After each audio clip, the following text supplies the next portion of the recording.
I'm Katie Paris, the founder of Red, White, and Blue. Jen Hi, uh, is my co-host tonight. Hi, Jen Perez. I'm the Ohio Program Director with Red, White, and Blue, and I live in the Cincinnati area. Great to be here. We are really excited to be able to do this tonight. We know that when we do come together, we can have our voices heard and not let, hateful legislation like we're seeing just tearing across the country have the final word.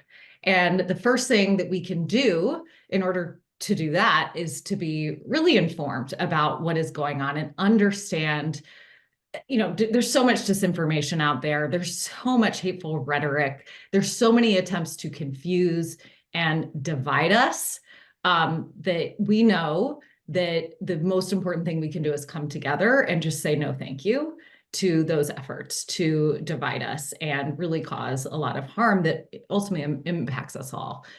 When we're talking about legislation that legalizes, that mandates actually discrimination against trans children, against children, or really anyone. I mean, that is a threat. That is a threat to all of us. That is the lesson of American history. And so we cannot be silent in these moments.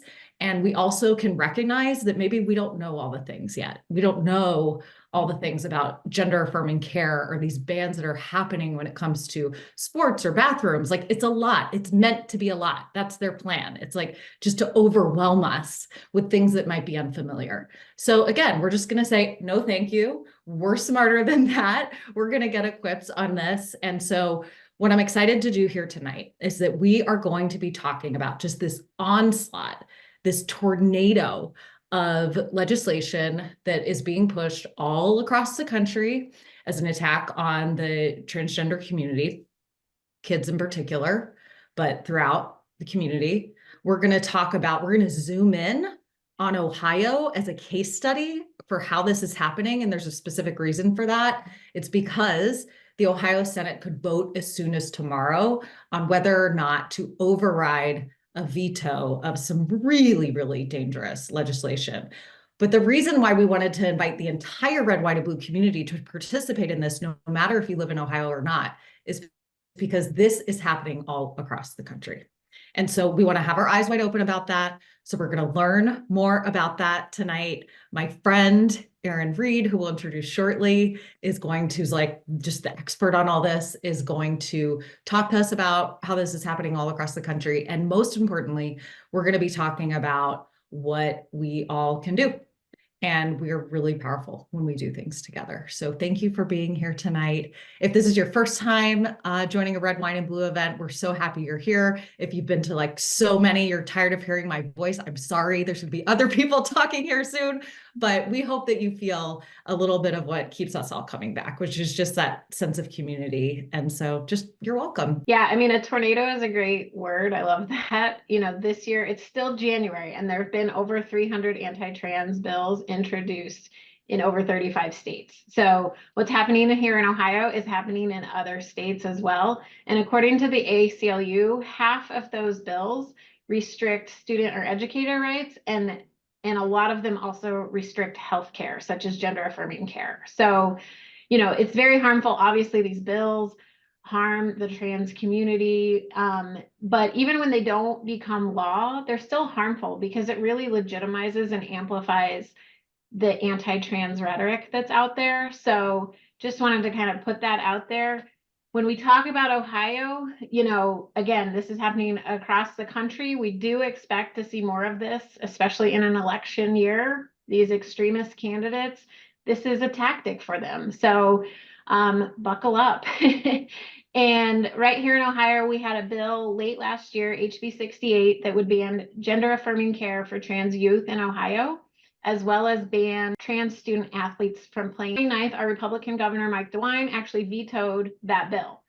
But it's been kind of a roller coaster since then because he vetoed the bill, but then in early January, he actually signed executive orders that are actually more restrictive than the bill originally was. And at the same time, our Ohio House has already voted to override the veto, and our Senate is voting likely tomorrow for their same override vote. So like I said, it's kind of been up and down with what's going on here in Ohio, but again, it's happening across the country. Thanks so much, Jen. And we're going to cover a lot more on this, whether, again, you're new to this issue or there's some people I know in the chat who are fighters on this. We are all going to be coming together tonight because it's going to take all of us. So Jen will be back a little bit later in the conversation for more of a zoom in on what we can do, in particular in Ohio. But again, this applies. It's no matter where you live, unfortunately, this is going on across the country right now.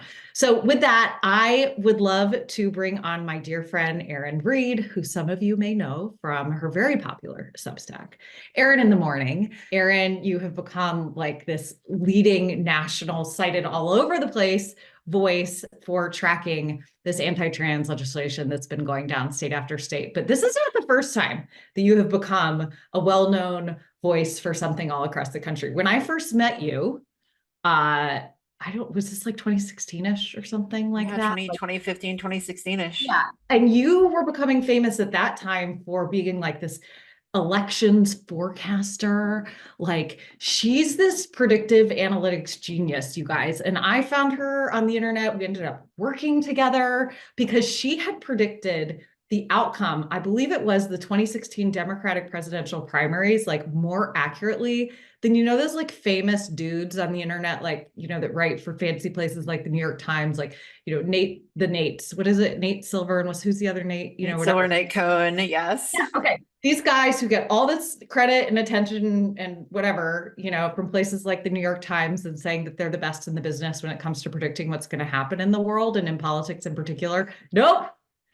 Erin, during that period when you were super focused on this, you were doing it even better. So that's how we got connected originally, because I was so wowed by you and everything you touch. You're a genius when it comes to this analysis and your attention to detail, but also like just the heart you bring, Erin. Like, thank you for again and again showing up with your just incredible gifts. I'm so proud to call you a friend. It's just beautiful to watch you crush it. Thank you. I remember, I think it was my first time ever visiting Ohio, was visiting your residence, several years ago. And yeah, life has taken me very far from back then. And like, there's so many new challenges that we face today that were different today than they were back then. But I'm glad to be doing this work with people like you and people like I see in the chat here. Awesome. I think, Erin, something we connected on early days too was just like around parenting. We have one of our kids are similar aged. And I always think about that too. I know for me and so many people, like that's such a motivation, right? Like having kids and constantly thinking about that and holding that at the same time as you're doing this really intense work. And I just wanted to ask you about that specifically, because I think that, so often you're asked immediately for this expertise on the legislation and these trends. And we are absolutely going to talk about that because we need your expertise. But just like, can you speak for a moment about like, I don't know, both the beauty and the torment, perhaps, of like being a mom? Absolutely. Absolutely. And like, even before I speak about that, I see people in the chat right now talking about how their own kids are like seeing me because they know that I write about issues that affect their kids a lot. And it makes me happy. I have got an 8-year-old son. I love him to death. He is just my pride and joy. He always has been. And I will also say that, the value and the beauty and the love that I get from my son. He was the first person that I came out to, the first person to ever accept me. He understood it from an early age, but I'll also say that like, I've gotten to watch him grow into such an amazing, tolerant, just wonderful human being. And I've also gotten to watch him grow to love my fiance, Zoe Zephyr, by the way, if y'all are not familiar with her, she's representative out of Montana, who is just off screen right here. And she is going to take care of him if he runs down here. So that's amazing. Yeah. So okay. I guess I was not only are they similar age, I forgot, like I also have an 8-year-old son. Like that's why we talked about it. Yep. Same age. So yeah, we need to go back to touching base on that more often because we need all the moral support, even when they're being beautiful in the world. Okay, so let's get to it. There are, as I last checked, I think it was over 200 pieces of individual legislation being proposed, and you'll be able to tell us exactly how many states we're at right now, all across the country, these anti-trans bills. Can you give us a little bit of an overview of what these bills are doing and why? Like, why? It feels sometimes like this came out of thin air to some people. Yeah. Yeah. So, and just that, the number right now is actually 300, and you're not incorrect at looking at it and then saying 200 and then suddenly the number being higher, because we do see 25, 50 a day drop. And so, yeah, we're at 300 right now. 35 states sounds about right. I know somebody else mentioned 35 states. I didn't get the exact state count.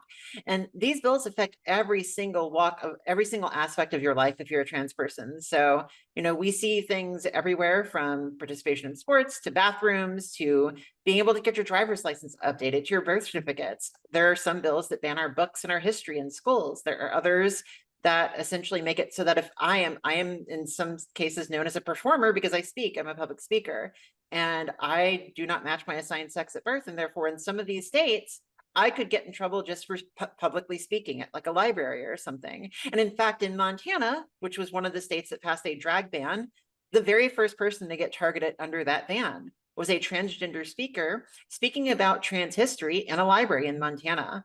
Other than that, we are seeing book bans. Those have been very heavy lately. We're seeing gender affirming care bans, which restrict our medical care for trans youth. And increasingly, we are seeing this on trans adults. We're seeing some bills that have come out recently that say it is illegal to take your child out of state if you're trying to get gender affirming care. We saw this in West Virginia recently, and some that aim to end gender affirming care for everybody entirely. And so, yeah, this is a tornado is a good word to use. And why is this happening? It feels like whenever we look at the Republican Party and we try to come up with rational ideas for why this is happening, this is a moral panic. And we've had moral panics in our country's history, and there is no rhyme or reason anymore. It has completely inflamed them, and there is no bottom, it appears. It seems like the inflammation, the panic is the point. I mean, we've seen this happen on race. We've seen this happen on gender. And so it does seem like ultimately there is a bigger play here, which ultimately is about, I think the undermining of public education, right? Any teacher that would be supportive of an LGBTQ plus kid. Go bigger than that, just an attack on our fundamental freedoms, our democracy, like the fundamental. I think oftentimes I hear the same. It feels so much like attacks on reproductive rights, actually. These rights that we have fought for. Fundamentally, we're talking about like our autonomy, our ability to be who we are, right? And to have that as like not, white straight men, to be able to be something else, essentially. And that's where I think it all gets into just like how we're all connected here and how this has to all be our fight. I want to talk more though about, you were actually the guest on the Suburban Women Problem, which is Red, White, and Blue's podcast that dropped last Wednesday. And I'm not sure I've ever heard anyone actually just like so plainly, without like any jargon or anything, describe what exactly we mean when we say gender affirming care. Because this is something that I have seen, regardless, conservative, liberal, any sort of circles, there is, I think, confusion, but also, real attempts to mislead sometimes about what this is and what this isn't. But I think that sometimes that can be people's first introduction to hearing about, oh, well, aren't they just trying to say that, very young children shouldn't, I'm not even going to repeat these wild things that they say. Can you tell us what it actually is? What does this mean when we talk about gender affirming care and actually talking about that when it comes to kids? Yeah, absolutely. And, the reason why the confusion is out there is it's specific and on purpose. We see in the legislatures, Republicans talk about how, 3 years old, 5 years old, and like for kids, for anybody that's under 12 years old, all gender affirming care is a name, a haircut, clothing choice. I often get asked by parents of trans youth who are, younger, 8 years old, 9 years old, like, what do I do? And the thing that I always tell them is do nothing, let them be themselves. Like that is gender affirming care. It's if they want to use a new name, let them try it out. Like, you're not going to hurt the kid, and the kid is actually probably going to have more confidence growing into who they are. And then once they reach 12, 13 years old, then you can start to talk to doctors about maybe giving them some more time to figure things out. And that usually comes by the way of puberty blockers. Usually that lasts 1 to 2 years, sometimes a little bit longer. And this allows a kid to basically go through the whole medical process, the therapy visits and all of those things. After that happens, and usually these families have huge care teams by this point, then at the age of 14, 15, 16, they can start hormone therapy, which will allow them to medically transition.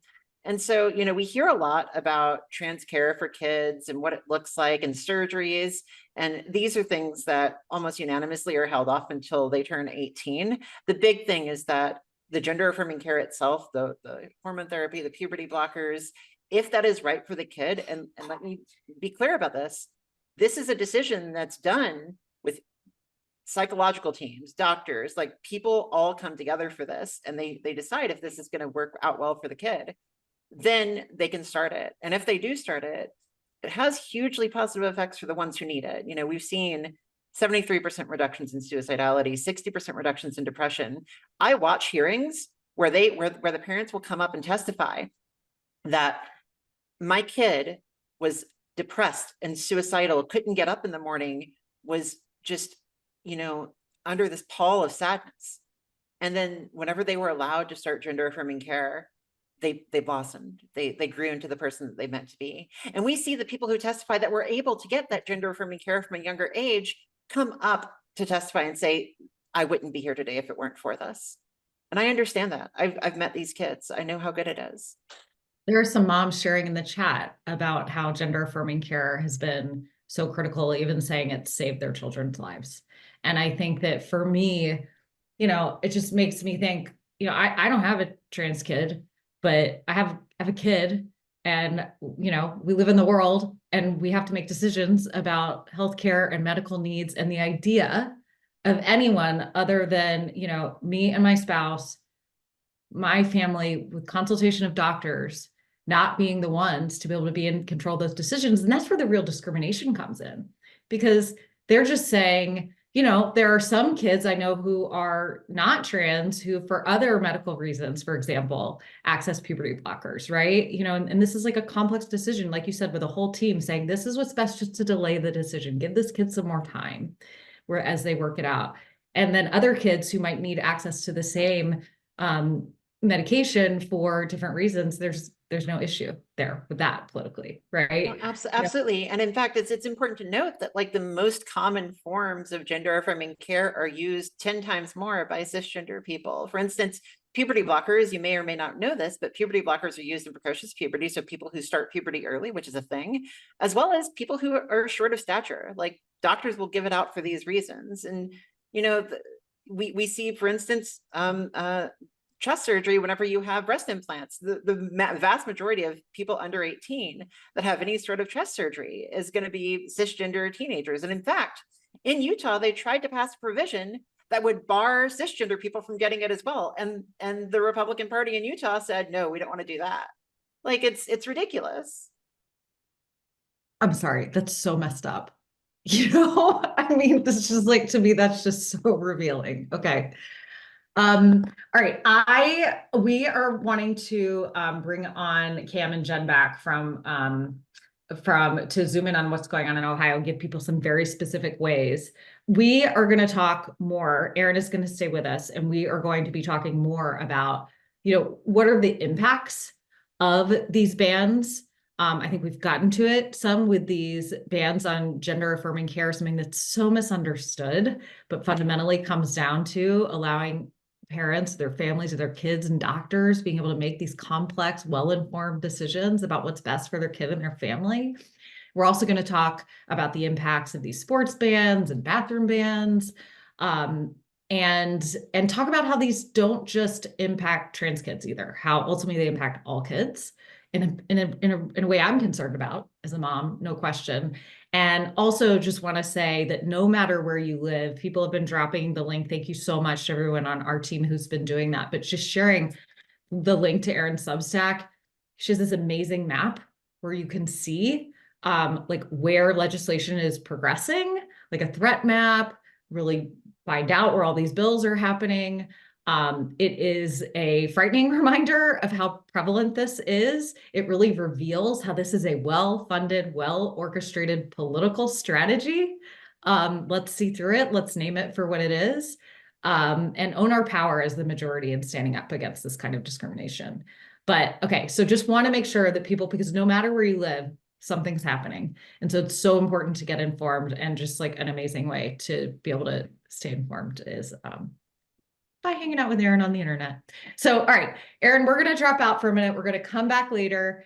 And so now I'm going to kick it over to Jen, who's going to have a conversation with Cam, I believe, about how we can all help out in Ohio. Awesome. Thanks, Katie. Super excited to have Cam with us tonight. Cam is a rock star in Ohio. Not only is Cam a college student studying political and data science, Cam is also a policy fellow for Equality Ohio and part of the leadership team at Trans Allies of Ohio. So I know at the top, I kind of gave a quick overview of where things stand in Ohio, but Cam, I'd love to hear from you maybe a little bit more detail about what's going on with HB 68 and the executive order. Yeah, so right now in Ohio, we have had a really crazy couple months, or even just last month, in the world of trans rights in Ohio. So HB 68 was passed by both chambers and then vetoed by the governor after a really, really strong campaign to sort of push for him to veto the bill. Then there was an enormous backlash. You might have seen some news articles about it. After he vetoed the bill, he got a ton of backlash. Donald Trump tweeted at him, all sorts of stuff. And as a result, he has put forward an executive order banning gender affirming surgeries, which already are not supported by the hospitals in Ohio, as well as a series of administrative rule proposals that actually severely limit gender affirming care for both minors and adults. So in a way, the pendulum ended up swinging all the way back in a way where it's even more extreme than the original bill was, because not only does it go after children, which is already awful, it also goes after adults who, like myself, are transgender.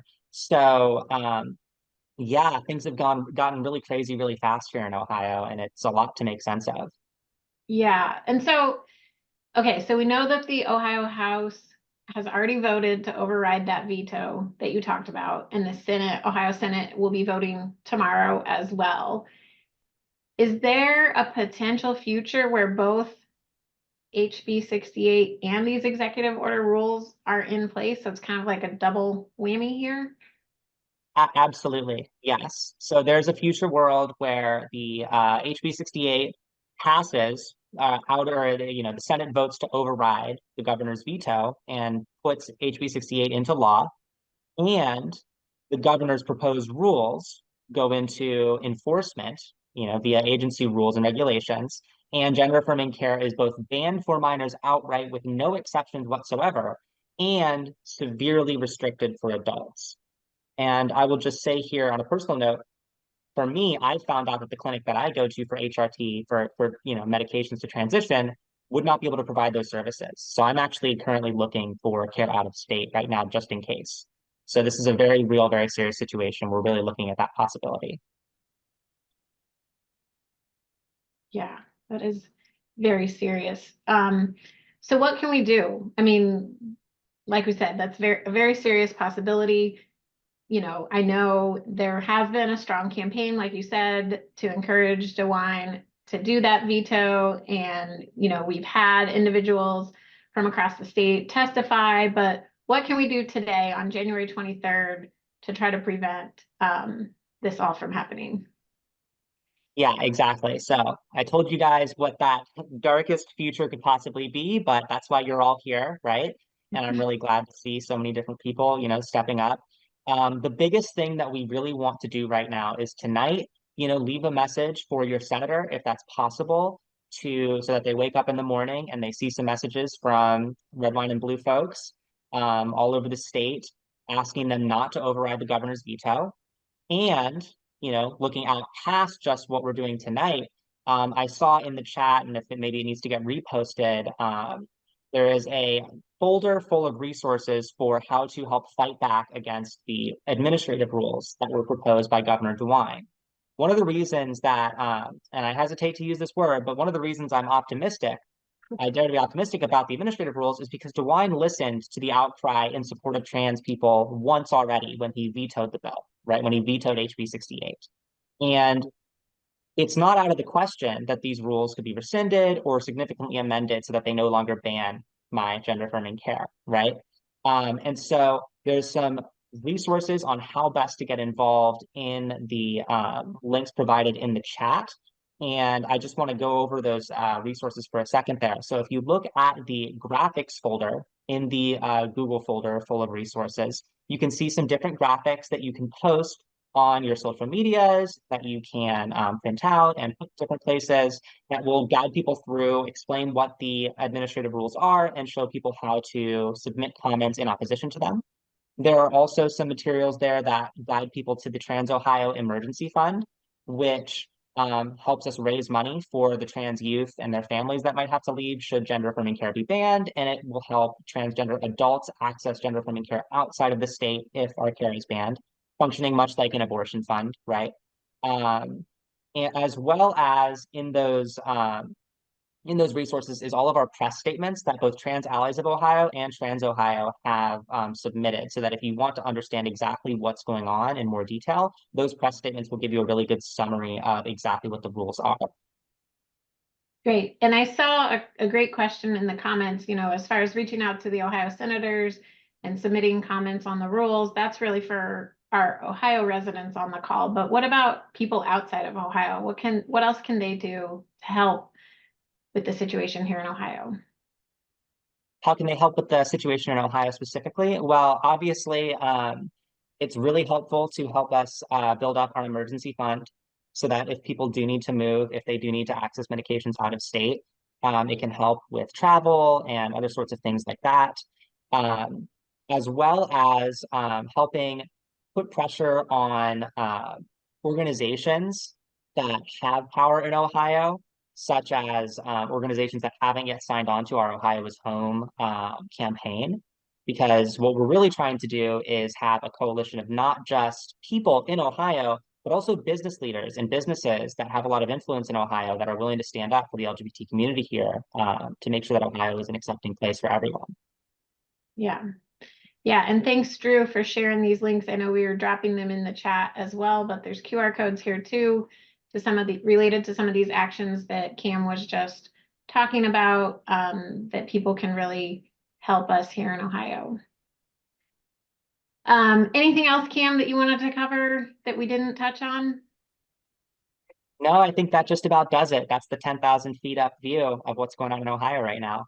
Yeah, I appreciate your expertise and thank you so much for joining us. And Cam can be helping drop links if anyone has any specific questions in the chat. Okay, thank you, Cam. Yep. So next up, I'm going to be joined by two fellow Ohio moms, Melissa and Laura, and they both bring a little bit different perspective to the conversation. So I'm happy that they're both here. And so let's see. So quick introductions. Melissa is a parent to two small kids, one of them who is on a gender journey.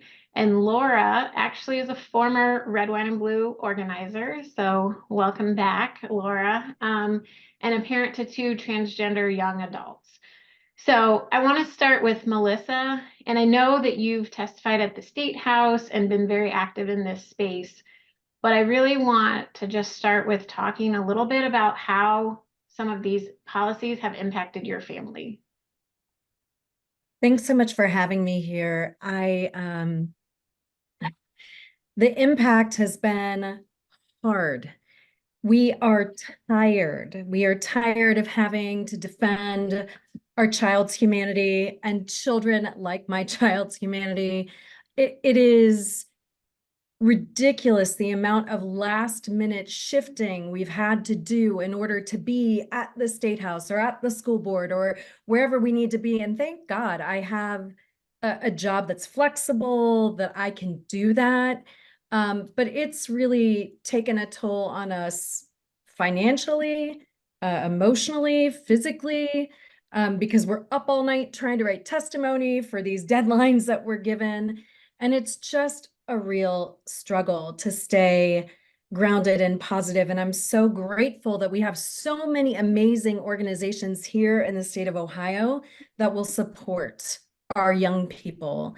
Especially, we've got Kaleidoscope for our youth. We have Trans Ohio for our youth and young adults and adults. We have Equality Ohio, so many different Trans Allies. I mean, just so many people that are in this with us that it makes it somewhat bearable.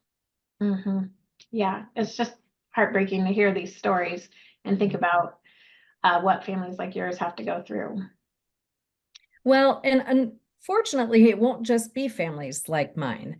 I mean, the sports bans, the bathroom bans, the school systems, all of these things are gonna come around to all of our children, because what about the girl who doesn't look girly enough? Mm. Or what about the girl who's too masculine? Why am I having balloons? Did anybody else see that? I saw that, yeah. It's bizarre. I didn't do that on purpose. Our power went out and came back on just before I got on camera. So I'm grateful for that. Yeah. But it's one of those things that people think that maybe, oh, well, that's just trans kids or trans youth. No. It's going to be hard on everyone. Yeah, that's a great point. Laura, I'm curious what you're seeing and hearing within the trans community. Sure, thanks for the question, Jen. And I think Cam did a good job of describing how the trans community has been really taken aback and reeling. We've been fighting this fight specifically for our youth, our trans youth, for probably the last 3 years here in Ohio, as the legislature continues to reintroduce a gender affirming care ban for trans youth. Mm-hmm. But when Governor DeWine announced these new proposed rules and regulations for the Ohio Department of Mental Health and Addiction Services, and then also the Ohio Department of Health, these are things that don't have to go through the legislative process, and now they're expanded to all trans adults, and it's really scary. We've been, as a trans community, we've been thinking about and preparing for what we might have to do when House Bill 68 passes, and families with transgender youth might have to move out of state, because the bill will even ban referrals. Doctors can't even refer patients out of state for care elsewhere. So families are just talking about picking up and moving. Shannon Gallagher, I'm going to give a shout out to Shannon, who also was an organizer here with Red, Wine, and Blue, moved to New York, right, for her kid. So it's now, as adults who receive, my kids are young adults who receive gender affirming care here in Ohio. Honestly, my 23-year-old is actively planning to move probably next month. My younger kid, who's in college, will be leaving as soon as they graduate.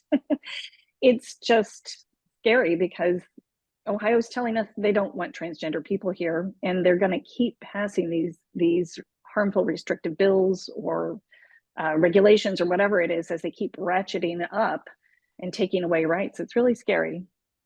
Yeah, it is so scary, for sure. And I'm curious, maybe from both of you, like, for those of us, I know Melissa did a great job of pointing out that it's not just going to impact trans kids, right? And I know from the comments that we're seeing in the chat, we do have people here with us tonight who have, transgender people in their family that they know and love. And there are some people who don't, who maybe consider themselves allies. But what can the allies on this call kind of take away as some action that they can do to really support the trans community here in Ohio and across the country? Well, I think that Cam did a great job of putting together places to donate, people to call, but on a human level, raising awareness, especially for us folks that are cisgender, to say, hi, I'm Melissa, my pronouns are she, her, or to put it in our email addresses, or even on a phone message, to be visibly out there saying that trans people exist just by using a trans person's name and pronouns. That is so important. I mean, that meant the world to my child, you know. These are simple things that we can do for sure. Also, when we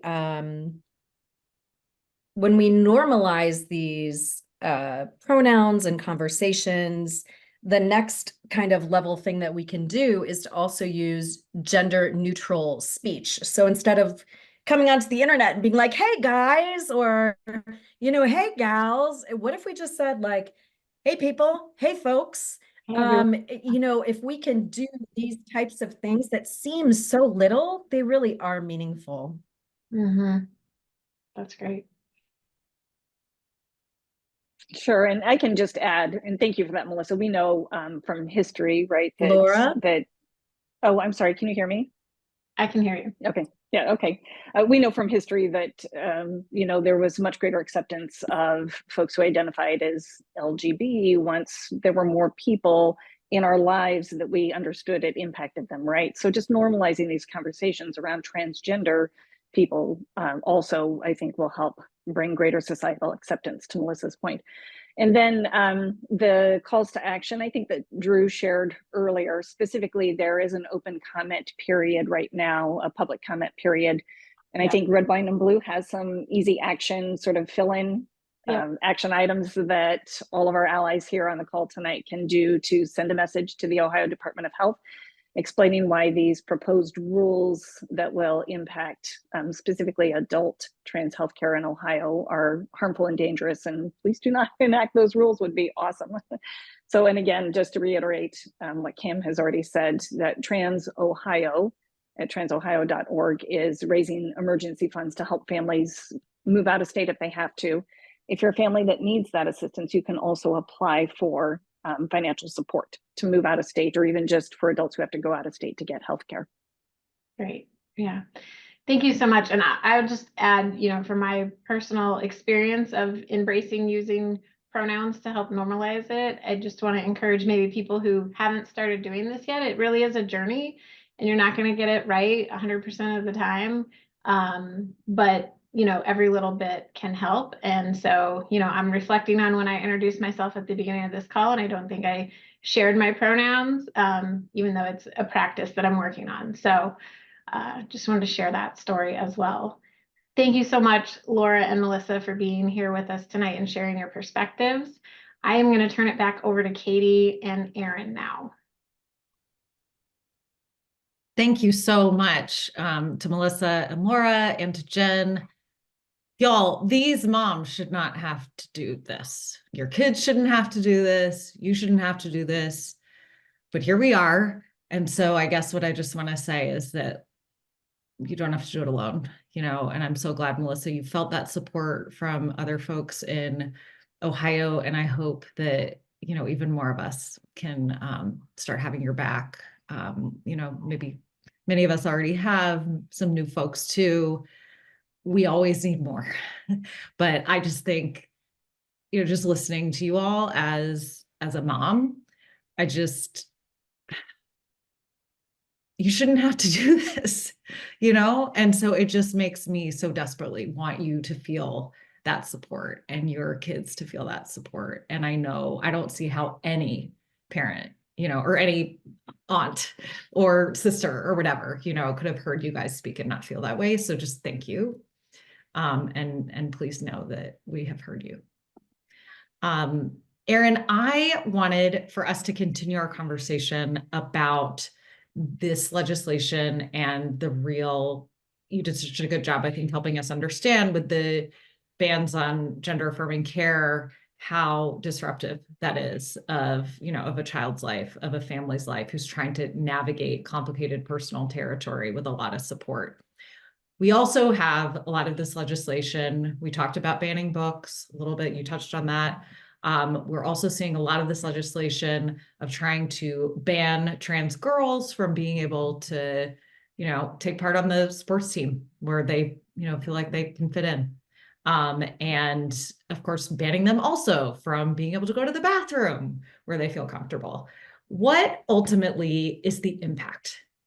And I appreciated Melissa too raising up the impact that this has on trans kids, on all kids though, cisgender girls as well. And so can you talk about these direct impacts? Because I'm not sure people think that way. It Absolutely. feels so small and a minuscule little tweak, but like, what is the real world impact of these kinds of bills? Absolutely. And I just want to, before I even start, say that the people that were just on, all three of them, everybody are just some of the best activists that I know, some of the best people that I know in this. And so they all did a good job. There is a profound impact on trans people and cis people and just sort of our body politic as a whole because of these bills. For trans people like me, the bathroom bans, for instance, there's a really horrific one that's being heard in Utah right now that is being rushed through. And if that passes, then whenever I pass through Salt Lake City Airport, which is an airport that I travel through quite often, it's a major connecting hub for the United States, I won't be able to use the bathroom of my gender identity there. Even though I've got my birth certificate, even though I've got like everything, it just wouldn't be possible.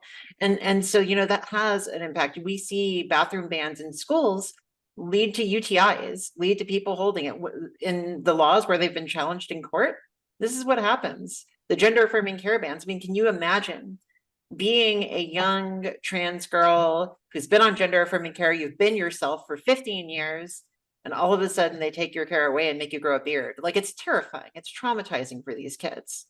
And, even the sports bans, you think about sports, and sports has been a contentious issue around this. A lot of people maybe don't understand sports the most, but we just saw in Texas, there was a kid that was almost kicked out of Irish dancing because that's considered a sport. Like, it's dancing. We saw in Europe, FIDE, the International Chess Organization, said that trans women have no right to compete in women's chess. Like, it's ridiculous. It's absolutely ridiculous. And then for cis people and for everybody, like, what does that say about all of us? Where we pretend that like trans women have this advantage at chess, or that because they view trans women as men, so they apparently essentially state that like men are smarter or something like that. It's ridiculous. And then for the bathrooms, most people that are stopped in bathrooms almost unanimously tend not to be trans. It's cis people, so cisgender women with short hair. And the bill in Utah is going to force people to prove their gender through birth certificates and exams. Like, there's no other way to put it. Like, I don't know how they're going to, part of the provision is that like you've had bottom surgery and you've had a birth certificate change. So you're going to have to, if you're a short-haired woman, you got to carry around your birth certificate with you, and maybe you'll come under investigation. Like, this is going too far. About 4 years ago, 5 years ago, it was like competitive sports and that was it. And now we've gone into a panic. It's a moral panic. It's a fire. Thank you for pointing out just chess.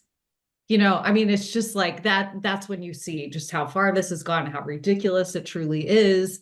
But also the impact on trans kids, as well as cisgender kids who identify with the birth that, the gender that they were born with. And again and again, I'm seeing more and more examples of this. Girls with short hair harassed in bathrooms, essentially. We're talking about empowering bullies, basically, like the kids who are making fun of these girls with short hair, or we're talking about, the basketball player who's a little too tall. Maybe she's just a little too good. This is what we are seeing over and over again as the vast majority of the impacts. And, the politicians doing this don't care about that. They don't care about trans kids, but they don't care about kids. That's where it reveals truly the political motives behind what is happening all across the country. And that, when I think we pull back the curtain and we show exactly what's going on here, there's power in that. There's so much power, because when people understand, it can feel very overwhelming when you see 340 bills, whatever it is you said, that we can almost feel like, oh, wait, it's going on everywhere. Maybe there's some like majority of Americans who like feel this way and that this is actually representing their views. It's not, and we can't for a second let them fool us in, to any of that. We are the majority. Okay. And we have really smart, badass people like Erin who are making sure that none of this stuff gets past us. Okay, so Erin, I do want to talk a little bit more about, I think so many people on the call really are wanting, hearing from all of you who have spoken tonight, as parents, like how do we show up? We've talked about some of the calls to action. We have talked about, some of the things that we can do just in our day-to-day lives. I would love to hear from you, and I just like to own it when I ask these questions, like, as a straight white Christian mom living in the Midwest, like how do you want the straight white Christian moms living in the Midwest to just help a little to try to steer this ship more in the right direction? Yeah, whenever we first saw this, and I think it's good to go back to sort of the genesis of where we're at right now. We saw this in school boards. We saw this in your local committee meetings. We saw this in your city halls. That is the very grassroots of activism. And we just saw in the last the 2023 off-year elections, 70% of Moms for Liberty candidates lose their races. People stood up. People who never thought they would ever run for the school board race, like they got up and they ran. And the ones who won, like I saw pictures in Loudoun County and in Bucks County, Pennsylvania, very swing counties. They swore in on banned books. Like people don't want to ban books. People don't want to kick trans people out of bathrooms. People don't want to other us. Like this isn't something that is on the top of most people's heads. And then the other thing that I'll say is support youth activism. I think that young people get it right now. Like for all of us, and like we're working through it, even as like a 35-year-old person myself, I'm working through it. Still, young people, like they understand it. Just this last year for Trans Day Visibility, it was led by a small group called Queer Youth Assemble, a young organization, all under the age of 26. And it was the largest Trans Day Visibility ever. They're walking out of their schools demanding action. They're walking out of class. They're protesting, and they know, like they follow their lead because they're doing good work right now. And if you can find some good local youth-led organizations, it's a good place to turn your eye as well. Show up locally, focus locally. That's how we've always done it. So true. It's so beautiful. And so many of the folks here on this call tonight have been a part of the activism that led to those school board wins. And we are all going to keep fighting. And I think that gives me hope anyway, too, as we look towards this coming November too, and how we just need to keep up, speaking for the majority. Okay, Erin, I want to ask you about something in particular, as the founder of Red, White, and Blue, as this community of women that is coming together, trying to make a difference in our communities and in our country. From what I understand, some of the most hurtful transphobia towards trans women also often comes from cisgender women. And so these can be, women who on the surface embrace feminism, right? I'm a feminist. But then there seems to be sometimes this othering that comes into play when it comes to trans women, as though trans women are like a threat rather than an affirmation of the autonomy that we are all so desperately fighting for, and that so many before us have fought for. And obviously the fight continues today with reproductive rights and everything else. Do you have anything that you want to say to this group in particular about how we can collectively best show up with that in mind? Absolutely. Feminism has to be intersectional. I think that we're coming to recognize this. A lot of our fights are unified in many ways, in ways that we're learning now. The same players that target trans people are the same ones that target abortion access, are the same ones that mandate gender conformity in schools. We just saw in Mississippi a trans girl was kicked out of being able to walk during her high school graduation because she wanted to wear a dress and they wanted to make her wear pants and a shirt. But what was often not reported was the very next day, a cisgender girl who was gender nonconforming wanted to wear pants and a dress up shirt because that's how she's always presented. And she was forced not to be able to walk as well. And I can't think of a more clear link between trans inclusion and feminism than that. Like these are the same people that are fighting the same fight. And so if you see, trans women in your life who need help, who need support, like be that rock for them. I had that in my early transition, and I'm very thankful for that. I had women that I was able to look up to very heavily. I came out in a Presbyterian church, and the next day I was given no less than 5 bags of clothing by all the church women. And like, it was an important thing. It was like early transition for me, but it made me feel happy and seen and accepted. And so, I think that doing that for other people, especially people who are early in their transitions, is very important. It helps. Erin, that's something else we've always connected on is faith and where to go to church. And you have an awesome one. And let's make more communities welcoming in that way. Okay. One last question I wanted to get in, because it comes up a lot in our community, is that sometimes we so desperately want, within the networks of people we know who maybe these issues are newer to, they can say the wrong thing. They can say things that are hurtful, maybe with knowing it or having no idea. And as we want to be good allies and show up and help, educate and inform others, do you have any advice for how we bring along other folks, like without alienating them? Because I think, right, sometimes we're so defensive. We think we all want to be good. We don't want to be bad. We don't want to be seen as discriminating against anyone, but we're not aware of the impact of our actions sometimes, despite good intentions. And do you have just any advice for those of us who are trying to navigate this?